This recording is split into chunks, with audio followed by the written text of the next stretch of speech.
الرحیم السلام علیکم ناظرین، میں ولی مصفی پروگرام قرآن اہل بیت قرآن کے ساتھ آپ کی خدمت میں حاضر ہوں۔ آج 18 فروری ہے، 16 رجب المرجب ہے اور جمعے کا روز ہے۔ پروردگار کی بارگاہ میں دعا گو بھی ہوں اور پر امید بھی ہوں کہ پوری دنیا میں آپ جہاں کہیں بھی ہوں گے سب خیر میں محمد والے محمد علیہ السلام کے خیر وافظ ہوں گے۔ ناظرین، آپ کو ہمارے پروگرام کے فارمیٹ کا علم ہے، اس میں جو ہے وہ آج ہم فقہی مسائل کے اوپر بات کریں گے، وہ بھی جو مہم بہت زیادہ امپورٹنٹ فقہی مسائل ہیں جو کہ اکثر جو ہے وہ عموماً وہ سوال کیے جاتے ہیں، تو آج ان کے اوپر سے بات کریں گے، ان تمام چیزوں کو اپنے پروگرام میں شامل کریں گے۔ اس کو بات کرنے کے لیے آپ کے دل عزیز شخصیت آیت اللہ سید نسیم عباس نجوی صاحب نجف اشرف عراق سے ہمارے ساتھ موجود ہے۔ قبلہ آپ کی خدمت میں سلام عرض کرتے ہیں اور آپ کو پروگرام میں خوش آمدید کہتے علیکم السلام ورحمۃ اللہ وبرکاتہ۔ سلامت رہیں موسی صاحب جی، بسم اللہ۔ ہیں۔ جزاک اللہ قبلہ، جزاک اللہ قبلہ۔ تھوڑی سی تمیدی گفتگو ہو جائے پہلے کہ فقہی مسائل سیکھنے کی اہمیت در نگاہ قرآن و اہل بیت علیہ السلام کیا بتائی گئی ہے؟ اعوذ باللہ من الشیطان الرجیم، بسم اللہ الرحمن الرحیم، الحمد للہ رب العالمین، والصلاة والسلام علی سیدنا والمرسلین وعلی آلہ الطیبین الطاہرین واللعنۃ الدائمہ علی اعدائہم اجمعین، اما بعد فقد قال اللہ سبحانہ وتعالی فی کتابہ المجید، بسم اللہ الرحمن الرحیم، یا ایھا الذین آمنوا قوا انفسکم واہلیکم نارا وقودها الناس والحجارۃ علیہا ملائکۃ غلاظ شداد لا یعصون ما امر اللہ وہم بامرہ یعملون۔ صدق اللہ العلی العظیم۔ عظیم اللہ اللہ سبحانہ تعالیٰ نے سورہ تحریم میں ارشاد فرمایا کہ اے ایمان والو، اپنے آپ کو اور اپنے خاندان والوں کو جہنم کی آگ سے بچاؤ، جس جہنم کی آگ کا ایندھن انسان بھی ہیں اور پتھر بھی ہیں، اور اس جہنم کے اوپر اللہ نے ایسے فرشتوں کو مقرر کر رکھا ہے جو شدید ہے، خدا کے حکم کی نافرمانی نہیں کرتے، اور جو کچھ پروردگار ان کو حکم دیتا ہے وہ اس کی فرما برداری کرتے ہیں۔ اس آیت میں یقیناً انسان کو، خصوصاً مومنین کو متوجہ کیا گیا ہے کہ جہنم کی آگ جانے کے جو اسباب ہیں، یعنی اگر عقیدہ فاسد ہے تو جہنم کی آگ میں انسان جا سکتا ہے، جیسے کہ شرک کے بارے میں کہا گیا ان الشرک لظلم عظیم، شرک بہت بڑا گناہ ہے، اور دوسرے مقام پر ارشاد فرمایا ان اللہ لا یغفر ان یشرک بہ ویغفر ما دون ذلک لمن یشاء، کہ خدا کسی کو شرک والا گناہ معاف نہیں کرے گا، اس کے علاوہ جو چاہے گا معاف کر دے گا۔ اسی طرح مثلا نبوت کا انکار بھی شرک کے دائرے میں آتا ہے، امامت کا انکار بھی اسی دائرے میں آتا ہے، قیامت کا انکار بھی شرک کے دائرے میں آتا ہے۔ تو یہ تمام عقائد جو ہیں اساسی بنیادی عقائد، ایسے عقیدوں کو خود بھی دلیل سے اپنانا اور اپنے خاندان والوں کو ان عقائد کی دلیل سے، قرآن سے، عقل سے تربیت کرنا، یہ جو ہے انسان کے اوپر واجب ہے، جیسے کہ قرآن نے اس کی طرف اشارہ کیا۔ اسی طرح بہت سارے ایسے گناہ جو ہیں جو قرآن اور روایات میں جن کے اوپر عذاب جہنم کی وعید دلائی گئی ہے، ان گناہوں سے بچنا بھی لازمی ہے، اور اس آیت میں اسی بات کی طرف اشارہ دیا گیا ہے۔ لہذا ان گناہوں میں جیسے نماز کا چھوڑنا، باقی واجبات کا انجام نہ دینا، زکوٰۃ اور جو ہے حج کے بارے میں بڑی سخت روایات ہیں، تو تمام وہ چیزیں کہ جن کا تعلق انسان کے خدا نخواستہ جہنم جانے سے ہے، یا ان کا تعلق بے الفاظ دیگر انسان کے جنت کے حصول میں ہے، خدا کی رضا کے حصول میں ہے۔ جنت کو فوز کبیر، فوز عظیم کہا گیا، لیکن اس فوز عظیم اور فوز کبیر سے بھی ایک بڑی کامیابی خدا نے قرار دی، ورضوان من اللہ اکبر، کہ اللہ کی رضا کو حاصل کر لینا یہ سب سے بڑی چیز ہے۔ لہذا جو مومن کامل ہوتا ہے، جس کے اندر معرفت کے درجات بلند ہوتے ہیں، وہ ان چیزوں کی پرواہ کیے بغیر کہ جہنم چلا جاؤں گا، جنت کے لالچ کے بغیر، وہ خدا کی محبت اور اطاعت میں محمد و آل محمد کی خوشنودی کے لیے کام کرتا ہے، جیسے کہ مولا علی علیہ السلام کا فرمان مبارک ہے، الہی ما عبدتک خوفا من النار ولا طمعا بالجنہ بل وجدتک اہلا للعبادہ۔ اے سبحان اللہ۔ پروردگار، نہ میں نے تیری عبادت اس لیے کی ہے کہ مجھے جہنم کا خوف ہے، نہ اس لیے کی ہے کہ جنت کا لالچ ہے، بلکہ تو عبادت کے اہل ہے، اس اہلیت سبحان، کو سمجھتے ہوئے میں نے تیری عبادت کی ہے۔ عبادت کی ہے، تو جو سبحان اللہ۔ امیر المومنین علیہ السلام کا پیروکار ہے، اسے بھی چاہیے کہ خدا کا حق جو ہے اس کی اطاعت کرنا اور اس خدا کی رضا کو حاصل کرنا، یہ انسان کو کمال کی طرف لے جاتا ہے، اور خدا کا اس میں کوئی بینیفٹ نہیں، بینیفٹ انسان کا ہے۔ جیسے انسان، قرآن میں اللہ سبحانہ و تعالیٰ نے ارشاد فرمایا، ان احسنتم لانفسکم، اگر تم نیکی کرو گے تو اپنے لیے کرو گے، لہذا کسی اور کو اس کا بینیفٹ نہیں ہے۔ تو اس مقام پہ کہنا یہ چاہتا ہوں کہ پورے دین کی سمجھ بھی، عقائد کی، اور خصوصاً فروع دین کی جو عمومی زندگی میں انسان کو مسائل پیش آتے ہیں ان کو سمجھنا ضروری ہے۔ اور اس حوالے سے بہت ساری آیات کے ساتھ ساتھ جو ہے روایات میں بھی اللہ سبحانہ و تعالیٰ کی طرف سے تباً وحی کی، پروردگار کی طرف سے رسول خدا اور ائمہ علیہ السلام نے جو روایات میں بیان کیا، اس میں بھی امام باقر علیہ السلام فرماتے ہیں تفقہوا فی الحلال والحرام والا انتم اعراب، کہ حلال و حرام کو سمجھو ورنہ تم بدو ہو، یعنی غیر تہذیب یافتہ ہو۔ آج سبحان، دنیا میں جو ایجوکیٹڈ دنیا جسے سمجھتی ہے یا تہذیب یافتہ معاشرہ جسے کہا جاتا ہے، یعنی جو چند دنیاوی علوم کو، ٹیکنالوجیز کو، انگلش لینگویج کو، ان چیزوں کو سمجھ لے تو سمجھا جاتا ہے کہ یہ تو بڑا ایجوکیٹڈ اور مہذب معاشرہ ہے، حالانکہ یہ فقط ایسے سورسز ہیں، سورس آف کنوے ہے، مثلا ایک لینگویج ہے، اس سے بڑھ کر اور کچھ بھی نہیں اس کی ویلیو۔ لیکن جو وہ معارف کہ جن معارف سے انسان انسانیت کی قدروں کو پہچانتا ہے، ان ویلیوز کو پہچانتا ہے، ان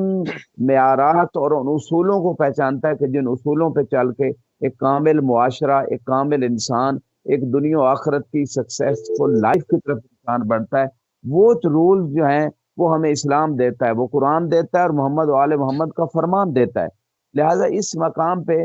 میں کہنا یہ چاہوں گا کہ جس طرح آیات میں اس کی تفصیلی گفتگو موجود ہے، اسی طرح روایات کے اندر بھی بعض روایات میں من اراد اللہ بہ خیرا فقہہ فی الدین، کہ اللہ جس سے خیر کا ارادہ کرتا ہے اسے دین کی سمجھ بوجھ عطا کر دیتا ہے۔ عطا تو فرما، ان تمام سبحان روایات اور آیات کی طرف اگر ہم دیکھیں تو ہمیں اس بات کا ادراک بخوبی ہو جانا چاہیے، اور ہوتا ہے مومنین کو، کہ ہمیں پورے دین کو سمجھنا ہے۔ بعض لوگ بعض چیزیں اڈاپٹ کرتے ہیں دین کی، مثلا اگر نماز پڑھ لی تو روزے پہ دھیان نہیں ہے، روزہ رکھ لیا تو حج و زکوٰۃ و خمس کی طرف توجہ نہیں ہے، اگر یہ سارے کام کر لیے تو امر بالمعروف و نہی عن المنکر کا پہلو تشنا ہے، تو تولا ہے تو تبرک سے کوتاہی ہو رہی ہے، یعنی بیزاری اللہ رسول اور اہل بیت کے دشمنوں سے اور ان کے چاہنے والوں کے دشمنوں سے بیزاری والا جذبہ دل میں کم از کم جو ہے، یہ ساری چیزیں جو ہیں پورے اسلام میں، جیسے خود قرآن نے کہا یا ایھا الذین آمنوا ادخلوا فی السلم کافۃ،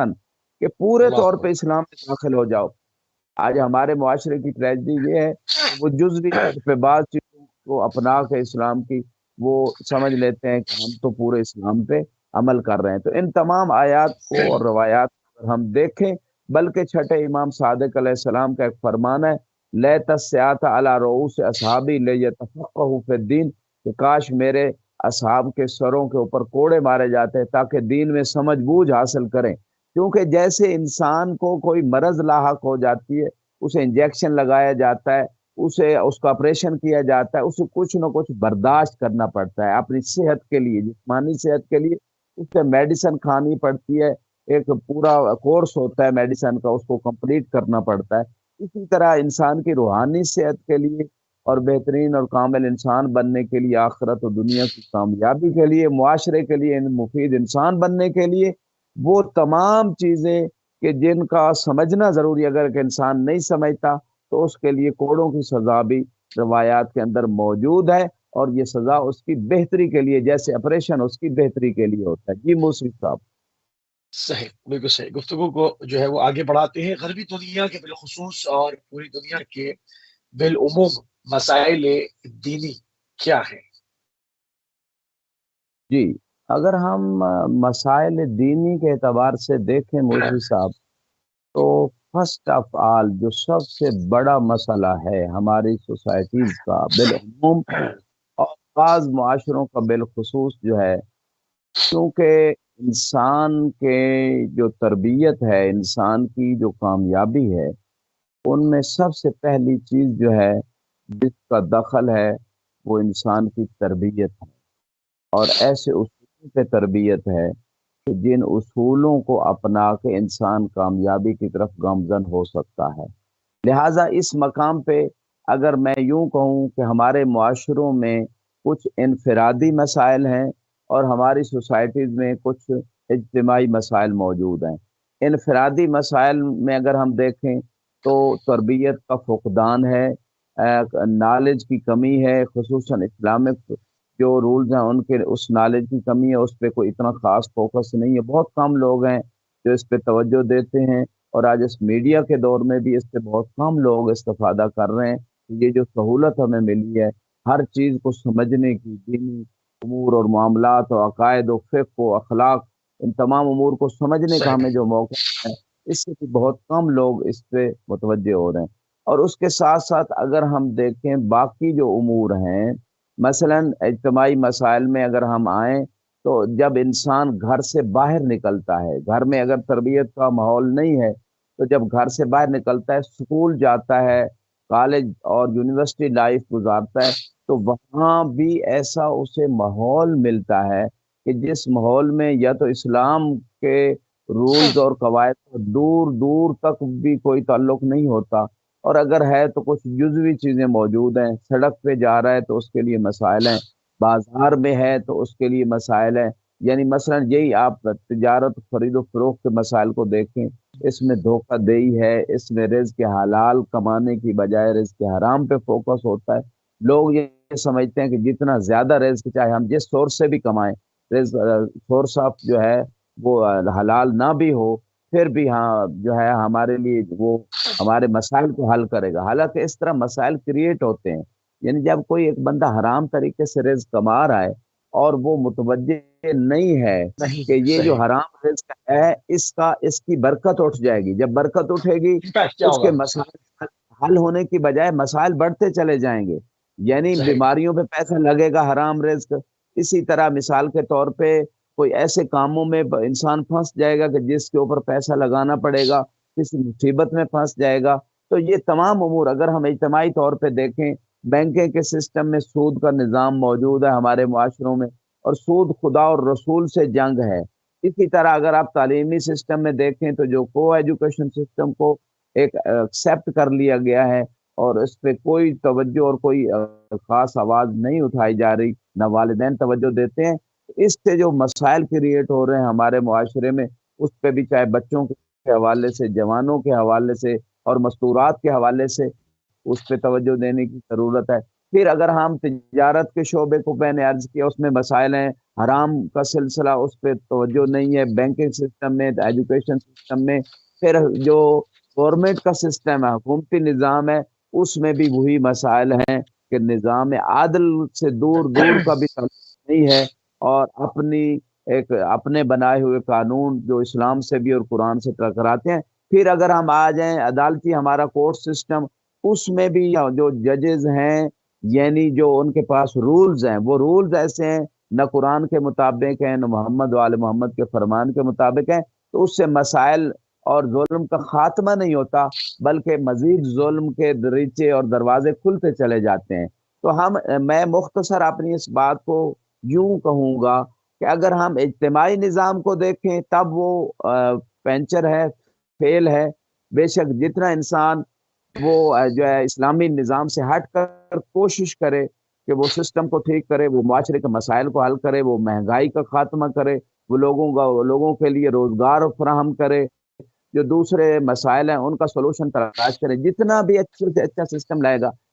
جب تک پیور اسلامی نظام اور پیور اسلامی رولز کو لے کے اپلائی نہیں کیا جائے گا، اس وقت تک کبھی ترقی نہیں ہو سکتی، جب تک تربیت پہ فوکس نہیں کیا جائے گا، خصوصاً بچوں کی تربیت پہ، جوانوں اور مستورات کی تربیت پہ جب تک فوکس نہیں ہوگا۔ ہمارے سلیبس سسٹم میں جیسے آج دیکھیں پاکستان میں بھی جو سلیبس بنایا جا رہا ہے، وہ ایک نظام تمام یعنی پورے ملک کے لوگوں کے لیے ایک ہی تعلیمی نظام، یہ نعرہ اچھا ہے، لیکن بیسیکلی اگر اس کے انڈر گراؤنڈ ہم جائیں تو جو وہاں پرابلمز کریٹ کیے گئے ہیں، جو چیزیں مسلمات ہیں اہل بیت کے حوالے سے، ان کو نگلیکٹ کر دیا گیا ہے اور ان کو نصاب سے ہٹا دیا گیا ہے، اور کچھ ایسی چیزیں لائی گئی ہیں جس پہ اتفاق نہیں ہے، مختلف فی چیزیں ہیں۔ تو یہ اس طرح کی چیزیں جب تک ڈیزالو نہیں ہوں گی، جب ہمارے پاس رسول خدا صلی اللہ علیہ وآلہ وسلم کی سیرت موجود ہے، جو مشترکہ ہماری کامن شخصیت ہے، ان کا اخلاق موجود ہے، ان کی سیرت کو کیوں نہیں پڑھایا جاتا، ان کے اخلاق کو کیوں نہیں بتایا جاتا؟ تو جب یہ شخصیات ایسی ان کی سیرت سامنے آئے گی بچوں کے سامنے، تب ہمارے معاشرے کے مسائل حل ہوں گے۔ جی مفتی صاحب۔ جی، بہت اچھے نقطے کی جانب آغا صاحب آپ نے جو ہے اس وقت پر موقع جو ہے وہ گفتگو فرمائی ہے، کیونکہ پاکستان میں جو ہے وہ بہت آج سے نہیں، یہ تقریباً ضیاء کے زمانے سے کوشش ہو رہی ہے پاکستان کو ایک خاص مکتب فکر کے ہاتھوں میں دینے کی، گو کہ عموماً ہر دور میں ہی اس سلسلے میں کام کو آگے بڑھایا گیا ہے، مختلف پاکستان کے اداروں میں، مختلف جگہوں پر، کیونکہ سب کو پتا ہے کہ پاکستان میں کوئی بھی جو جابس ہیں وہ جب آتی ہیں تو وہ بکتی ہیں زیادہ تر، یعنی میں 100% تو نہیں کہہ سکتا، مگر کثرت سے اکثریت میں یہ کام ہوتا ہے کہ ہر اداروں کی گورنمنٹ کی جابس بکتی ہے، تو وہاں پر تکفیری لشکروں نے، تکفیری لوگوں نے باہر سے پیسہ لگا کے اپنے لوگوں کو نفوذ اس میں کروایا، اور یہ ہر زمانے میں کام ہوتا چلا آیا۔ اب وہ سمجھتے ہیں کہ ان کا جو ہے وہ اقتدار پاکستان کے اوپر ان کے پنجے گرفت ہو گئے ہیں، ان کی گرفت میں آ گیا ہے سارا نظام، تو اس کو وہ تبدیل کر کے خاص مکتب فکر کی طرف، ایک خاص تفکر کی طرف جو ہے وہ لے جائیں، اور سلیبس کے ذریعے سے جو ہے وہ سب سے پہلا جو استحصال ہے کسی بھی بچے کا، وہ اس کے ساتھ شروع کیا جائے کہ وہ گھر میں جو اس کی تعلیمات ہے، جو ماں باپ سے وہ سنتا ہے، وہ اسکول میں جا کے کچھ اور سنتا ہے، اسکول میں جن ظالمین کے نام سنتا ہے گھر پر آتا ہے، تو جو ہے وہ یعنی کہ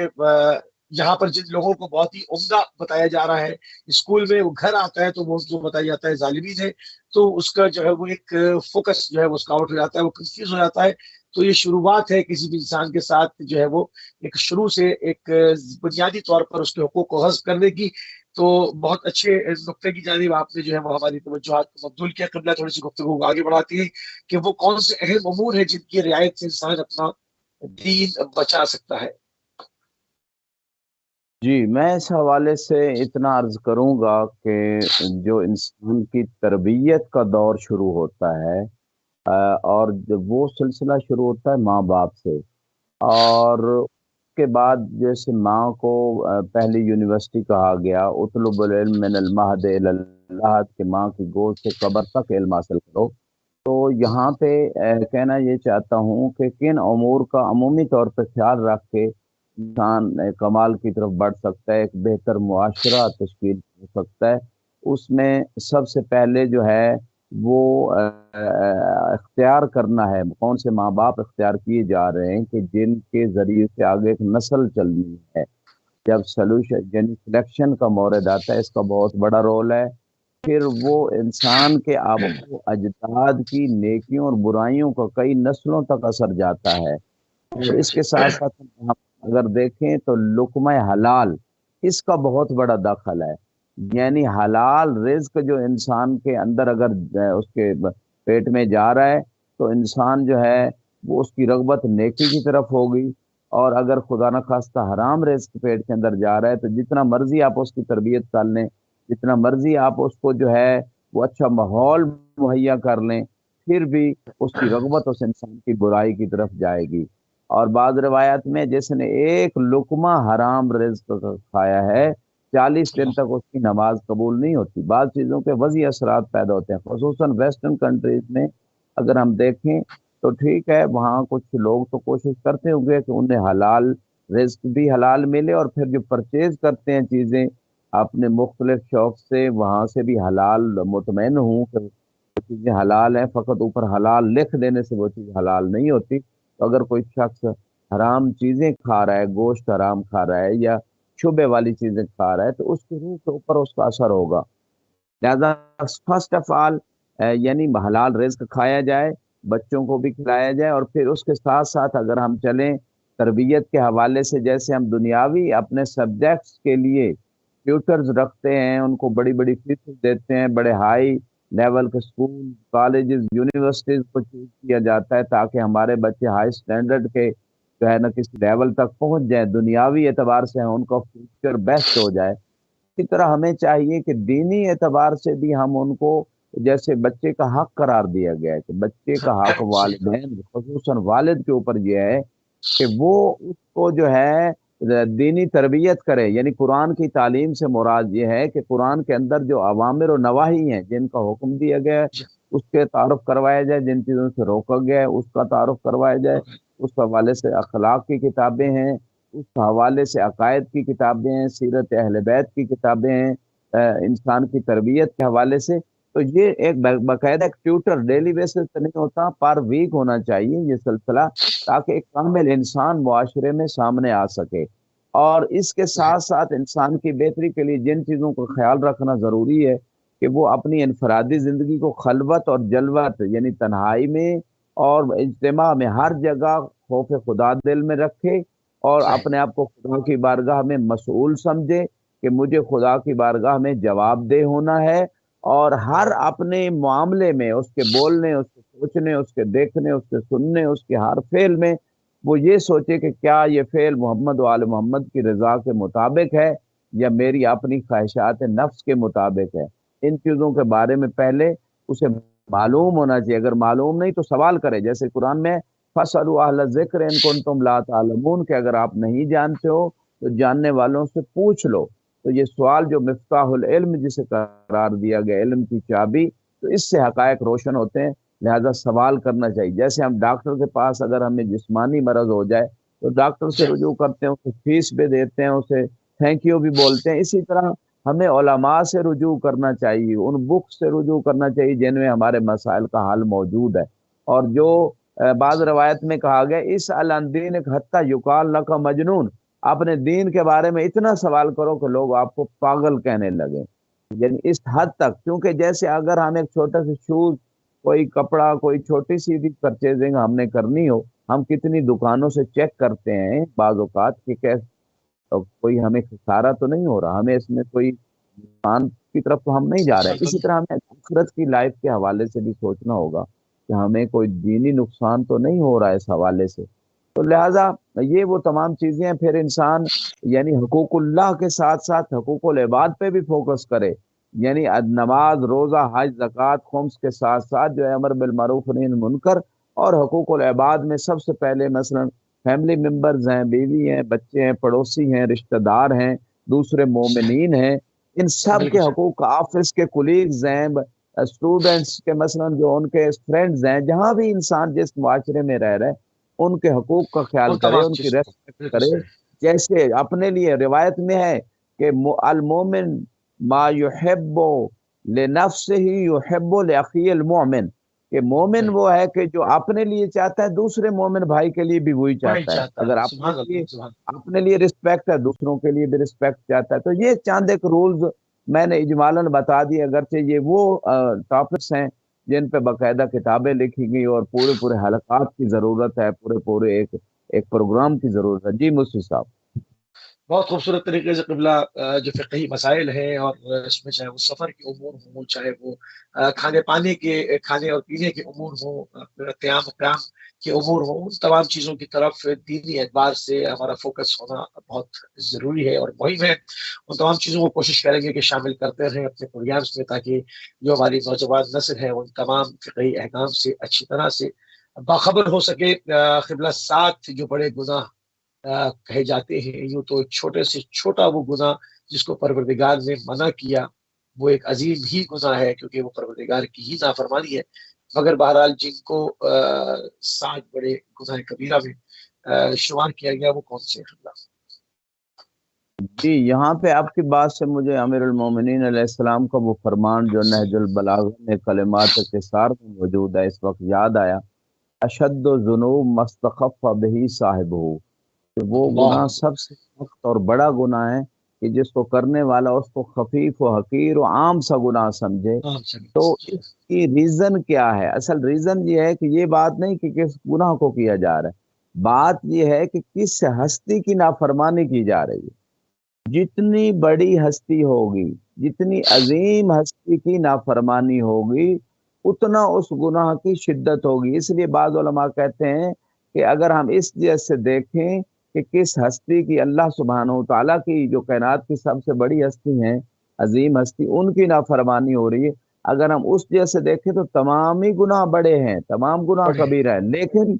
صغیرہ کس اعتبار سے ہیں کہ جب آپس میں کمپیئر کی جاتا ہے، بعض گناہوں کو بعض سے نسبت دی جاتی ہے، تو اس صورتحال میں بعض گناہ صغیرہ ہیں، بعض کبیرہ ہیں، ورنہ کبھی تمام گناہ ہی کبیرہ ہیں۔ ہاں، بعض روایات میں یہ کہا گیا ہے کہ ہر وہ گناہ، اس گناہ پہ اللہ نے قرآن میں یا روایات میں جہنم کے بارے میں جہنم سے ڈرایا ہے، اس گناہ کے ارتکاب پہ وہ گناہ کبیرہ ہے۔ انہی گناہوں میں سب سے بڑے گناہوں میں جو پھر 7 گناہ بعض روایات میں ذکر ہوئے ہیں، فرمایا، امام علیہ السلام ارشاد فرماتے ہیں، الکبائر من اجتنب ما وعد اللہ علیہ النار کفر عنہ سیئاتہ اذا کان مؤمنا۔ امام علیہ السلام فرماتے ہیں کہ اگر ایک شخص مومن ہے اور جن گناہوں پہ خدا نے جہنم کی آگ کی کا وعید اور دھمکی دی ہے، ڈرایا ہے، ان گناہوں سے جو بچ جاتا ہے تو باقی خدا اس کے گناہوں کو بخش دے گا۔ معاف کر۔ اور پھر سبحان فرمایا اللہ۔ وسب الموجبات، اور 7 گناہ جو جہنم کی آگ کی طرف لے جاتے ہیں، قتل اللہ النفس الحرام، ان میں سے پہلا یہ گناہ ہے کہ وہ محترم انسان کے جس کا قتل کرنا حرام شریعت نے قرار دیا ہے، اس کو یہ بہت بڑا گناہ جہنم کی طرف لے جاتا ہے۔ اور قرآن میں اس بارے میں باقاعدہ واضح آیت موجود ہے، وَمَن يَقْتُلْ مُؤْمِنًا مُتَعَمِّدًا فَجَزَاؤُهُ جَهَنَّمُ اللہ خَالِدًا فِيهَا وَغَضِبَ اللَّهُ عَلَيْهِ وَلَعَنَهُ وَأَعَدَّ لَهُ عَذَابًا عَظِيمًا، کہ جو شخص جو ہے ایک مومن کو جان بوجھ کے قتل کرتا ہے، اس کی سزا جہنم ہے، اس میں ہمیشہ رہے گا، اس شخص پہ اللہ کا غضب ہے، ایسے مومن اللہ کے قاتل پہ اللہ کی لعنت بھی ہے، اور اس شخص کے لیے ایک بہت بڑا عذاب تیار کیا گیا ہے۔ قرآن کی یہ نص کے مطابق جو ایک مومن کا قاتل ہے اس کے بارے میں یہ سزا ہے اور ہمیشہ جہنم میں رہے گا، تو آپ سوچیں جو امیر المومنین کا قاتل ہو اس کی سزا کیا ہے، اور جو اہل اللہ بیت رسول کا قاتل ہو اس کی سزا کیا ہے۔ جب عام مومنین کے قاتل، عام شیعوں کے قاتل کی یہ سزا قرآن نے مقرر کی تو ہے، اس کی یہ قاتل تو پھر جو اللہ اہل بیت علیہ السلام ہے ان کے قاتل کی سزا کیا ہوگی۔ اور اس آیت سے ہمیں اللہ یزید کا جہنمی ہونا قطعی طور پہ ثابت ہوتا ہے، امیر المومنین کے قاتل کا جہنمی ہونا قطعی جی طور پہ جی، جناب ثابت ہوتا محسن، ہے۔ جناب محسن کا قتل ہے، بالکل جناب محسن کا قتل۔ جی بالکل، وہ بھی روایات میں موجود ہے کہ روز قیامت جس شخصیت کا سب سے پہلے فیصلہ کیا جائے گا وہ جناب محسن ہے۔ اسی طرح مثلا صحیح۔ باقی جتنے شہداء ہیں، باقی ائمہ کے قتل جس نے جو شریک ہوئے، اور وہ اس میں یقیناً اس آیت کے ضمن میں آتے ہیں۔ اور اسی مقام پہ ایک اور گناہ جو بہت بڑا گناہ قرار دیا گیا، وہ حقوق الوالدین، کہ والدین نے جس کو آنکھ کر دیا ہو، آنکھ ضروری نہیں زبان سے کیا ہو، روایات یہ بتاتی ہیں کہ اگر ایک شخص ایسا ہے کہ جس پہ والدین دل سے ناراض ہیں تو یہ شخص آنکھ شمار ہوگا۔ ہاں، اللہ اگر اکبر۔ اس کے والدین جو ہیں دل سے راضی ہیں تو پھر آنکھ نہیں ہے، اور آنکھ کے بارے میں اچھا، اس میں سخت، دو سوال، اس میں جی دو سوال ضمن، ایک وہ ہے عموماً جو اپنے والدین کی زندگی میں صالح رہا اور ان کے منہ سے اس نے لفظ آخ یا ناراضگی نہیں سنی، مگر مرنے کے بعد ان کی نمازوں کو، ان کے قرضوں کو ادا نہیں کرتا، اس کا فیصلہ کیا آخ میں شمار ہو جائے گا؟ پہلی بات۔ دوسرا، وہ شخص جو کہ زندگی میں ماں باپ کے ساتھ اچھا نہیں رہا، ان سے بدسلوکی بھی بعض لوگ کرتے رہتے ہیں یا ناراض رکھا، دوسرے الفاظوں میں، الفاظ دیگر، مگر مرنے کے بعد صالح ہو گیا، مرنے کے بعد والدین کے، یعنی والدین کے مرنے کے بعد ان کی نمازیں بھی پڑھوائیں یا پڑھی، اور ان کے لیے صدقات بھی دیتا ہے، ان کے لیے مجالس بھی کراتا ہے، اس کے لیے کار خیر بھیج رہا ہے،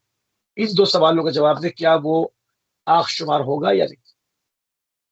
جی ضمن بہت اچھا، آپ نے ٹو دا پوائنٹ لے ہی سوال اٹھائے ہیں دونوں۔ میں اس مقام پہ اس کی یوں وضاحت کروں گا، اس میں بھی روایات موجود ہیں کہ اگر ایک شخص زندگی، والدین کی زندگی میں وہ ناراض تھے اس پہ، لیکن زندگی کے بعد اس نے ایسے نیک کام والدین کے لیے کیے کہ جس سے ان کی خوشنودی حاصل ہو سکتی ہے، تو ایسا شخص وہ آنکھ والے جرم اور گناہ سے نکل جائے گا، اور اس کے بالعکس بھی ہے کہ زندگی میں تو وہ راضی تھے، اور زندگی کے بعد کچھ ایسے کام کیے جس سے ان کو اذیت ہوئی، اور ان کو ان کے اس کے گناہوں کی وجہ سے جو ہے وہ پریشان ہوئے،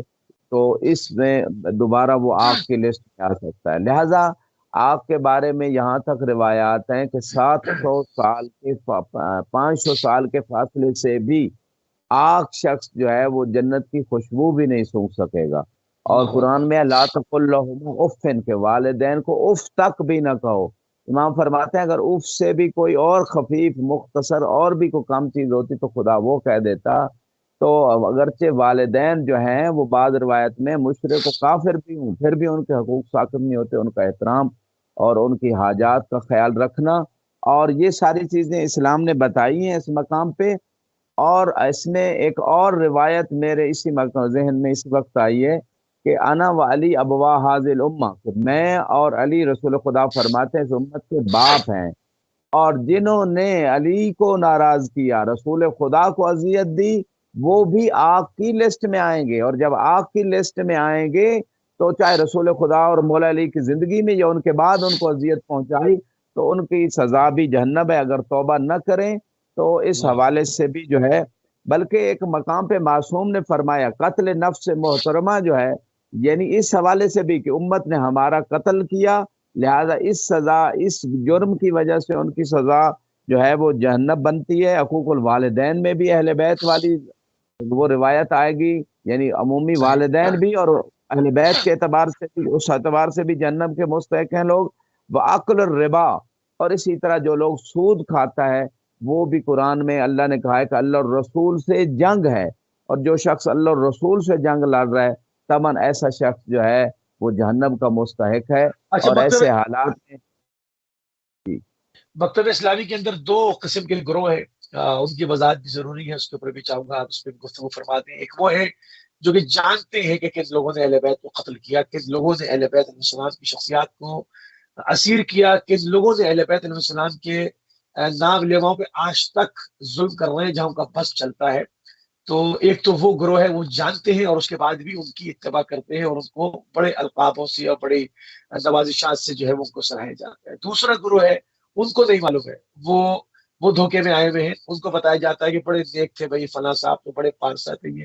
یہ ایسے ہی جو لوگ ہیں یہ جو ہے وہ اس کے اوپر ایسی لانت تانت کرتے ہیں، یہ لوگ وہ بہت اچھے تھے، اس کے اوپر حقیقت واضح نہیں ہے۔ تو ان میں سے کون سا گروہ جو ہے وہ قتل نفس محترمہ کے زمرے میں آ جائے گا؟ یا آیا عقل سلیم دے دی؟ قرآن نے یہ بھی کہا کہ ہم نے تمہیں عقل سلیم دے دی، تم پر واجب ہے کہ اب تم اس کو ڈھونڈو۔ تو اب ایک تو وہ ہے جو جانتے ہیں، سریحا جانتے ہیں، ایک وہ ہے جو دھوکے میں مگر عقل سلیم لیے گھوم رہے ہیں، ان کو کھانے کے آداب کا پتہ ہے، پیسہ کمانے کا پتہ ہے، رہنے کا پتہ ہے، دنیا بھر کا سب پتہ ہے، نہیں پتہ ہے تو اہل بیت کے قاتل کو نہیں ڈھونڈتے۔ اس کا جواب دے دیں، نوازش ہوگی۔ جی اس حوالے سے باقاعدہ زیارات اور روایات میں بات موجود ہے کہ جو قاتل ہیں یا اہل بیت کے قتل پہ راضی ہوئے وہ بھی انہیں قاتلوں کے زمرے میں آئیں گے۔ اور اسی حوالے سے کچھ اور روایات ہیں کہ ان لوگوں سے بھی اہل بیت نے بیزاری کا اظہار کیا کہ جن لوگوں نے اہل بیت کی نصرت نہ کی اور آج تک نہیں کر رہے ان کی نصرت، اور اہل بیت کے دشمنوں کی نصرت کی اور ان کو اہل بیت کے کندھوں پہ سوار کیا، جیسے کہ بعض روایت میں یعنی ان کے خلاف جو ہے مدد ہوئی۔ تو آج بھی جو اغلب لوگ ہیں وہ اہل بیت کی سیرت، اہل بیت سے دین لینے کی بجائے وہ ایسے لوگوں سے دین لے رہے ہیں کہ جن کی سیرت اور جن کا طرز زندگی اور جن کا عمل جو تھا وہ اہل بیت کے خلاف جاتا تھا۔ تو لہٰذا اکثر لوگ تقصیر کے مرحلے میں ہیں، کوتاہی کر رہے ہیں، اور ایسی کوتاہی جو ہے وہ اس سے درگزر نہیں ہو سکتا۔ ہاں جس بندے کو بالکل قاصر ہے کہ اسے اس میڈیا کے دور میں حالانکہ تحقیق کر سکتا ہے، لیکن وہ کسی ایسے ایریے میں رہتا ہے کہ جہاں نہ اس کے پاس میڈیا ہے، نہ کوئی عالم دین بتانے والا ہے، نہ کوئی کتاب ہے، اسے جاہل رکھا گیا ہے، اس کی بات اور ہے، لیکن اگلب لوگ تحقیق کر سکتے ہیں۔ نہیں، تبن اگر وہ بھی میں چلے شہروں والوں کی کر لیتے ہیں نا بات، ابھی گاؤں دیہات والے سب چھوڑ دیں، شہروں کے بعد، اور وہ بھی جو ویل لکھ سٹیز میں رہتے ہیں، غربی دنیا میں رہتے ہیں، بہت انفارمیشن کے گڑھ میں رہتے ہیں، مگر وہ بھی نہیں جانتے کہ اہل بیت علیہ السلام کے قاتل کون تھے، اور وہ جاننا بھی نہیں چاہتے، اور کان میں بات پڑتی ہے تو اس کو صرف نظر کر کے آگے بڑھ جاتے ہیں. ان کا حال. جی طبعا وہ گناہ گار ہیں، انہیں تحقیق کرنی چاہیے، اور یقیناً اہل بیت کے قتل پہ اگر راضی ہیں تو پھر تو وہ بھی جہنم کے مستحق نہیں ہیں، راضی یا ان نہیں ہے، قاتل. راضی نہیں ہے، راضی نہیں ہے، مگر جاننا ہی نہیں چاہتے، راضی نہیں ہے. اہل بیت سے محبت بھی بعض لوگ کرتے ہیں، احترام کرتے ہیں، مگر یہ جاننا نہیں چاہتے کہ ان کو قتل کس نے کیا، یہ سننا ہی نہیں چاہتے. ہاں، تو اس کا مطلب یہ ہے کہ کچھ نہ کچھ نفس کے اندر خرابی ہے کہ وہ حقائق کو نہیں جاننا چاہتے. ٹھیک ہے، تو انہیں اپنی اصلاح کرنی چاہیے. تو یہاں پہ موسی صاحب جو بڑے بڑے گناہ ہیں ان میں حقوق الوالدین کے ساتھ سود کھانا ہے، اور سود کھانے کا یہ جو کام ہے یہ تقریباً اب عام ہو چکا ہے. بعض روایات میں کہ آخری زمانے میں رزق حلال کھانے والے لوگ بہت کم ہوں گے، لہذا یہ سود جو ہے یہ تقریباً داخل ہو چکا ہے اکثر لوگوں کے رزق میں. و تعرب بعد الہجرہ، تو ہجرت کے بعد تعرب کو اختیار کرنا. اس یعنی بات کی وضاحت میں علماء نے لکھا ہے کہ ایسی جگہ رہنا یا ایسی جگہ جانا کہ جہاں انسان دین کو صحیح طریقے سے نہیں سمجھ سکتا یا دین پہ غور صحیح فرمائیے، طور پہ عمل نہیں کر سکتا، تو ایسے یہ السلام بھی بہت علیکم. بڑا گناہ ایک قرار سیکنڈ دیا آگا گیا ہے. غور فرمائیے. جی قبلہ کالر کو شامل کر رہا ہوں. جی السلام علیکم ورحمۃ اللہ. وعلیکم السلام. مسلم بھائی علی مدد. وعلیکم السلام مولا علی مدد. کون میرے بھائی، کہاں سے؟ سرکار میں اشرف خان عرض کر رہا ہوں بہاولپور سے. بھاولپور سے میرے بھائی، بسم اللہ جی فرمائیے. تو یہ میں مولانا صاحب کو سن رہا تھا بھائی، آپ کا پروگرام دیکھتا ہوں الحمدللہ. شکریہ، تعلیم میں بڑا اضافہ بھی ہوا ہے، شکریہ، اور صحیح معنوں میں صحیح راستے میں بھی چل رہا ہوں. الحمدللہ. میرے آب و اجداد والدین وہ اہل سنت جماعت ہیں، بریلوی مسلک سے تعلق رکھتے ہیں. صحیح. تو میں آپ کی بات بیٹھا سن رہا تھا کہ کون بدبخت ہے جو نبی کے دشمنوں کو دشمن نہیں سمجھتا. واہ، بالکل صحیح. کون، میں یہ کہتا ہوں کہ کائنات جن کے لیے بنی ہے، جن کی ہم پیدا ہوئے ہیں. ہم کیوں پیدا ہوئے ہیں؟ نبی کے صدقے میں پیدا ہوئے ہیں، بالکل صحیح. اور حسن حسین سرکار کے صدقے میں پیدا ہوئے ہیں، سبحان اللہ. مائیکل پاک کے صدقے میں پیدا ہوئے ہیں. صحیح. رزق کھا رہے ہیں انہیں کے صدقے میں کھا رہے ہیں، اولادیں مل رہی ہیں انہیں کے صدقے میں مل رہے ہیں، زندگی ملی ہوئی ہے انہیں کے صدقے میں ملی ہوئی ہے. بالکل صحیح. تو میں تو یہ کہ کون جو اللہ اور اللہ کے رسول کے دشمن پہ، میں کہتا ہوں اس جان کی لعنت ہے، یہ جان کی لعنت. ٹھیک ہے. اللہ اور اللہ کے رسول جو اللہ کے رسول کا دشمن ہے، اہل بیت کا دشمن ہے، وہی کا دشمن ہے. ٹھیک ہے، یہ تو بہت اچھی بات ہے. ہم تو یہ میرے ایمان کا حصہ ہے. ٹھیک ہے، تو سوال کیا چیز کنفیوژن ہے، کیا چیز سوال ہے، تاکہ اس کو واضح کر دیں تاکہ جواب کوئی دیں. کنفیوژن نہیں ہے، میرے ایمان ہے، میرے ایمان میں کوئی شاکی نہیں ہے سرکار. ٹھیک ہے، تو بہت اچھی بات ہے. اس جان میں بھی لعنت ہے، کوئی جان میں بھی لعنت. یہ بہت اچھی بات ہے، بہترین ہے، ماشاء اللہ، جزاک اللہ میرے بھائی. یہ میرے ایمان کا حصہ ہے، یہ میرا ایمان ہے، انہیں کے ساتھ میں بخشا جاؤں گا. انشاءاللہ، بالکل بالکل بہترین ہے. بس مولا آپ کو سلامت رکھے، مولا علی کا سایہ قائم رہے، آپ کے پروگرام چلتے رہے. جزاک اللہ. مولا کا، مولا کی اولاد کا، اہل بیت کا، ائمہ حضرات کا ذکر ہوتا رہے. الہی آپ کو قائم و دائم رکھے جزاک اور اللہ. آپ کی تعلیمات میں اضافہ فرمائے. مولانا صاحب بھی بہت مشکور، انتہائی ادب سے یا علی مدد. بہت شکریہ، جزاک اللہ جی، مولا علی مدد. مولا علی.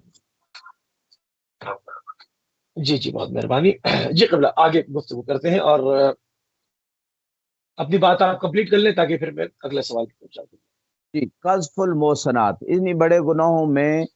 جو ہے پاک دامن عورتوں پہ تہمت و بہتان لگانا، یہ بھی اس پہ بھی جہنم کی آگ کا جو ہے وہ قرآن میں بھی باقاعدہ اس حوالے سے کہا گیا. والذین یرمون المحصنات ثم لم یاتوا باربع شہداء، کہ جو پاک دامن عورتوں پہ جو ہے تہمت لگاتے ہیں وہ 4 گواہ نہیں لے کے آتے. فجلدوہم 80 جلدہ، کہ ان کو 80 کوڑے مارو. ولا تقبلوا لهم شہادت ابدا، اور ان کی گواہی قبول نہ کرو. اولئک هم الفاسقون، یہ فاسق لوگ ہیں. اور بعض روایت میں ہے کہ اللہ تعالیٰ نے لعنہم اللہ فی الدنیا والآخرہ وأعد لهم عذابا علیما، کہ ایسے لوگ جو پاک دامن عورتوں پہ تہمت لگاتے ہیں اللہ ان پہ دنیا میں بھی لعنت کر رہا ہے، آخرت میں بھی، اور ان کے لیے ایک بہت بڑا دردناک عذاب ہے. تو اس طرح کی آیات موجود ہے. اب یہاں پاک دامن سے مراد یہ ہے، تھوڑا سا موسی صاحب، پاک دامن سے مراد یہ ہے کہ ہر وہ عورت یا مومن مرد جس کے خلاف 4 عادل گواہ حاکم شرعی کے پاس پہنچ کے ثابت نہیں ہوا اس کی بد کرداری، اس وقت تک اس کو پاک دامن ہی کہا جائے گا شرعی اعتبار سے۔ لوگوں کی باتیں جو خود اپنے اوہام اور یہ چیزیں کافی نہیں ہے، بلکہ تہمت لگانے والے کے بارے میں جیسے میں نے کہا 80 کوڑے سزا ہے، تو لہٰذا یہ بھی بہت بڑا گناہ ہے۔ اگر انسان توبہ نہ کرے، کسی مومن یا مومنہ پہ کوئی تہمت و بہتان لگاتا ہے تو جب تک توبہ نہیں کرے گا جہنم کا مستحق ہے۔ جی موسی صاحب۔ صحیح۔ اچھا، ایک تو ہو گیا الزام لگانا، تہمت لگانا، بہتان لگانا سنجیدہ طور پر یا کسی جھگڑے کے میں، مطلب بعض لوگوں کی عادت ہوتی ہے وہ گفتگو کرنے میں مطلب لاوبالی انداز میں کسی کو بھی کچھ کہہ دیا، اس میں کسی خواتین کے اوپر، کسی خاتون کے لیے کچھ کہہ دیا 4 لوگوں کے سامنے، وہ بات آئے گئی ہو گئی، مگر وہ بات فرشتوں کے تو ریکارڈ میں آ گئی، وہ اس کے نام اعمال میں تو لکھ دی گئی، کیونکہ وہ کر کے بھول گیا، لوگ سن کے چلے گئے، کسی کے ذہن میں رہ گئی تو، یا اس کے نام اعمال میں رہ گئی، اس کے اثرات کیا ہیں؟ یہ میں نے عرض کیا بہت بڑا گناہ ہے، اس سے خود بھی توبہ کرنی چاہیے، جس پہ بہتان تہمت لگائی ہے اس سے بھی معذرت کرے، معافی مانگے۔ اگر اس کو نہیں بھی پتا کہ اس نے میرے اوپر بہتان تہمت لگائی، پھر بھی عمومی انداز سے اس سے معذرت کرے کہ اگر آپ کی کوئی حق تلفی مجھ سے ہوئی ہے دانستہ نادانستہ، آپ مجھے معاف کریں۔ تو یہ حقوق العباد تو معاف نہیں ہوگے جب تک بندہ معاف نہیں کرے گا۔ اسی طرح عقل، اسی روایت میں مزید ہے عقل مال الیتیم، یتیم کا مال کھانا، اور اس میں معصوم فرماتے ہیں نحن الیتامہ، جس نے ہمارا خمس کھایا جو ہے، کسی روایت میں جیسے وسائل الشیعہ میں راوی نے پوچھا کم سے کم کون سا ہے جو جنت لے جا سکتا، تو امام نے فرمایا جس نے ہمارے مال میں سے، مال خمس میں سے 1 درہم کھایا وہ جنت جانے کا مستحق ہو سکتا ہے۔ جی موسی صاحب۔ جی اگر ایک سیکنڈ میں ابھی خمس خوروں کی طرف آتا ہوں، پہلے کالر کو لے لوں۔ جی السلام علیکم ورحمۃ اللہ۔ وعلیکم السلام ورحمۃ اللہ وبرکاتہ، بہت بہت شکریہ آپ کو میری کال لینے کا۔ جی کون میرے بھائی، کہاں سے؟ میرا نام امتیاز ہے، میں لندن سے بات کر رہا ہوں، بسم اور اللہ۔ مجھے ایک بہت ضروری جو ہے وہ بات کرنی تھی، میں اپنی بات کر سکتا ہوں؟ جی جی بسم اللہ، آپ آن ایئر ہیں، آپ کی بات جا رہی ہے، بسم اللہ فرمائیے۔ جی بہت شکریہ۔ میں چاہتا ہوں کہ پاکستان میں جتنے بھی تمام علماء بڑے بڑے اہل سنت کے اور جو تشیع اہل بیت کے ماننے والے ہیں نا، جو بھی سب کو ہمارے گھروں میں تو بہت 3 جو نام بڑے امپورٹنٹ ہیں نا، مثلا بی بی فاطمہ زہرا حضرت زینب صلوات اللہ علیہ کی، اور حضرت ام کلثوم بی بی فاطمہ زہرا بنت بی بی فاطمہ زہرا، یہ 3 نام ہیں۔ ان ناموں کی کوئی ڈرامہ نہیں بننا چاہیے، نہ ہی کسی لڑکی کو وہ مذاق میں جیسے وہ کریکٹر بن جاتا ہے نا ڈرامے کے اندر، تو کیونکہ یہ بی بی پاک کے رسول اللہ کی جی مقدس ترین نام ہے، بالکل صحیح بات ہے یہ۔ تو میں یہ چاہتا ہوں کہ کسی طریقے سے ہمارے تمام شیعہ سنی علماء سے لڑتے ہیں ایسے بندوں پہ جن کی جو ضروری نہیں ہے، لیکن یہ بہت ضروری ہے، کیونکہ بیوی جو ہے نا اگر اس کو طلاق دیں وہ گھر چلی جائے گی، لیکن جو نوازی ہے نا وہ رسول اللہ کی جسم کا حصہ ہے۔ بی بی فاطمہ زہرا جو ہے نا وہ رسول اللہ کی جسم کا حصہ، کا بہت مقام ہے۔ حضرت ام کلثوم بنت بی بی فاطمہ زہرا، بی بی زینب پاک صلوات اللہ علیہا، اور حضرت بی بی فاطمہ زہرا صلوات اللہ علیہا۔ اور میں نے آپ کو اس لیے فون کیا ہے کہ وہ کسی نے کوئی ڈرامہ بنایا ہوا ہے پتہ انڈیا میں یا پاکستان میں، اس میں کسی لڑکی کا نام فاطمہ ہے، تو وہ اس کو تنزیہ کر رہے ہیں، ہنس رہے ہیں لوگ، اور وہ سارے پاکستانی بھی بیچ میں اس فاطمہ لڑکی کو تنز مار رہے ہیں، حالانکہ وہ بھی ہم پھر کچھ لوگ ہیں کہ وہ کہہ رہے ہیں کہ تمہاری باری بھی آ سکتی ہے، تمہاری بیٹی کا نام بھی ایسا ہو سکتا ہے۔ تو مطلب ہم تو نور فاطمہ رکھتے ہیں، منزہ فاطمہ رکھتے ہیں، یا یہ جو ایک اور نورا فاطمہ، ٹھیک ہے، ہمیں احتیاط کرنی چاہیے ہمارے اپنے جو کلمہ بہت خور ہیں، احتیاط کرنی چاہیے، ورنہ اللہ تعالیٰ کا غضب آدھی طوفان آ رہے ہیں ہمارے اوپر، بہت عذاب آ رہے ہیں۔ جی جی چاروں طرف سے مار پڑ رہی ہے لوگوں کو، بالکل ٹھیک ہے، بہت شکریہ۔ چاروں طرف، اور یہی بات ہے اللہ کی آیات کو ہر جگہ روندا جا رہا ہے کسی بھی طریقے سے۔ آیات جو ہے نا وہ بلڈنگ نہیں ہوتی، انسان کا دل بھی ہوتا ہے، اور بہت نیک ہستیوں کا دل بہت ضروری ہوتا ہے۔ ٹھیک ہے میرے بھائی، دل نہیں دکھانا چاہیے۔ جزاک اللہ، آپ کا پوائنٹ آ گیا، بہت ہی خوبصورت پوائنٹ ہے، جزاک اللہ، بہت شکریہ۔ حضرت رسول اللہ کی ایک بیٹی اور 2 نوازیاں، ان کا نام جو ہے وہ تعظیم سے لینا چاہیے اور کسی ڈرامے میں نہیں آنا چاہیے۔ بالکل صحیح، بہت شکریہ، بہت شکریہ میرے بھائی، خدا جزائے خیر دے، بہت ہی اچھی بات کی، اور اسے کہتے ہیں رسول اللہ کا اور رسول اللہ کے گھر کا احترام، ان کا تقدس دل کے اندر ہونا۔ آپ نے اپنے ایمان کا مظاہرہ کیا، پروردگار آپ کی اس قول کو، آپ کی اس گفتگو کو اپنی بارگاہ میں قبول و مقبول فرمائے۔ قبلہ جس طرح سے آپ بات کر رہے تھے مال امام کھانا، خمس خور، خمس خور کہتے ہیں مومن، اس کے لیے کیا کیا اور گناہ ہے مومن؟ اس کو یہ واضح ہونا چاہیے کہ کن صورتوں میں کیا ہے سارا معاملہ۔ جی موسی صاحب، اس میں تو باقاعدہ ایک ٹاپک کا بہت ساری روایات ہیں، یہ فقط مال یتیم کھانے سے جو قرآن میں بھی ہے الذین یاکلون مال الیتامی، تو جو لوگ یتیموں کا مال کھاتے ہیں وہ اپنے پیٹ میں آگ بھر رہے ہیں، جیسے قرآن میں بھی ہے۔ اور معصوم کی روایت مجھے اس ضمن میں یاد آئی کہ جس نے ہمارا مال، یتیم کے مال کھانے کے بعد امام نے فرمایا کہ جس نے ہمارے مال میں سے ایک درہم کھایا، یعنی امام کی رضا کے بغیر اور بغیر عذر شرعی کے، تو ایسا شخص جو ہے نا جہنم کا مستحق ہے، جیسے کہ روایت یہ بڑے گناہوں میں سے ہے۔